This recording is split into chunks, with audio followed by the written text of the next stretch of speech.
દર્શક મિત્રો, આપણે ચર્ચા કરી રહ્યા છીએ ડાયાબિટીઝ, હૃદય રોગ અને આયુર્વેદિક આધુનિક સારવાર વિશે. આ ચર્ચાને આપણે આગળ વધારીશું, પરંતુ હાલ રોકાઈશું નાનકડા બ્રેક માટે. થઈ જાય રિફ્રેશ.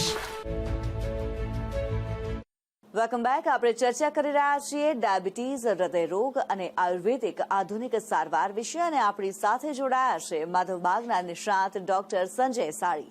તેમની સાથે આ ચર્ચાને આપણે આગળ વધારીએ. ડોક્ટર સંજય, સ્ટ્રેસ ટેસ્ટની વાત કરવામાં આવે, ઘણા ખરા દર્દીઓની અંદર સ્ટ્રેસ ટેસ્ટ કરાવ્યા બાદ હૃદયરોગની શરૂઆત થઈ છે તેવું પોઝિટિવ આવતું હોય છે. ત્યારે માધવબાગમાં જો સારવાર કરાવવામાં આવે છે તો કયા પ્રકારનો બદલાવ અને ફાયદો જોવા મળતો હોય છે? જેમ કે મેં વાત કરી સ્ટ્રેસ ટેસ્ટ એટલે આપણે શરીરની અંદર વધારે પ્રમાણમાં ચરબીનું સંગ્રહ થયેલું હોય અને લોહીની નળીઓનું સ્વાસ્થ્ય ખરાબ થયું હોય તો આપણે એક મશીન ઉપર ચલાવીએ છીએ જેને TMT કહેવાય, સ્ટ્રેસ ટેસ્ટ. હવે TMTની ખાસિયત એવી હોય છે કે સમય પર એની છે ને સ્પીડ વધે છે. 15 મિનિટ દરમિયાન દર 3 મિનિટના સાયકલ પ્રમાણે એની સ્પીડ વધે છે અને ધીમે રહીને એની ઊંચાઈ વધે છે.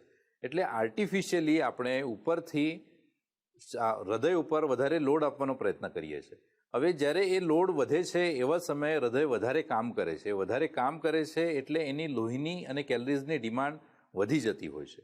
તો એવા સમયે લોહીની નળીઓનું સ્વાસ્થ્ય સમજો ખરાબ હોય, એમની સ્થિતિસ્થાપકતા ઓછી હોય તો સરવાળે હૃદયને મળવાવાળું લોહી જે છે એ ઓછા પ્રમાણમાં મળે.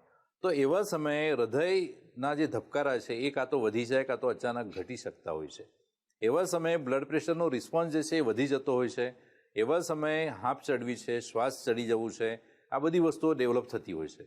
તો એવા કિસ્સામાં જ્યારે આપણે આ ઇસ્ચેમાં ડેવલપ થયેલો હોય ગ્રાફની અંદર એ ખબર પડે છે, તો એવા કિસ્સાની અંદર જ્યારે આપણે બાકીની લાઇફસ્ટાઇલની અંદર હેતુઓમાં ધ્યાન આપીએ છીએ, એક બેલેન્સ ફૂડની પરિયોજના કરતા હોઈએ છીએ, પંચકર્મ ટ્રીટમેન્ટ જે આપણે કહીએ છીએ એની આપણે પરિયોજના જ્યારે કરીએ છીએ, ત્યારે ચોક્કસપણે આ બધા જ લક્ષણો જે ડેવલપ થયેલા હોય છે એ બધા જ લક્ષણો આપણે સરવાળે સારી રીતના કંટ્રોલ કરી શકીએ છીએ. હાંફ ચડવાનું પ્રમાણ આપણે ઘટાડી શકીએ છીએ, છાતીમાં દુખાવો થતો હોય છે એ આપણે ઓછું કરી શકીએ છીએ, બ્લડ પ્રેશરનો રિસ્પોન્સ છે, બ્લડ પ્રેશર નોર્મલ લેવલની અંદર વધતું હોય છે, હૃદયના ધબકારા સમજો વધી જતા ઓછા વધતા થતા હોય તો એ આપણે કંટ્રોલ કરી શકીએ છીએ.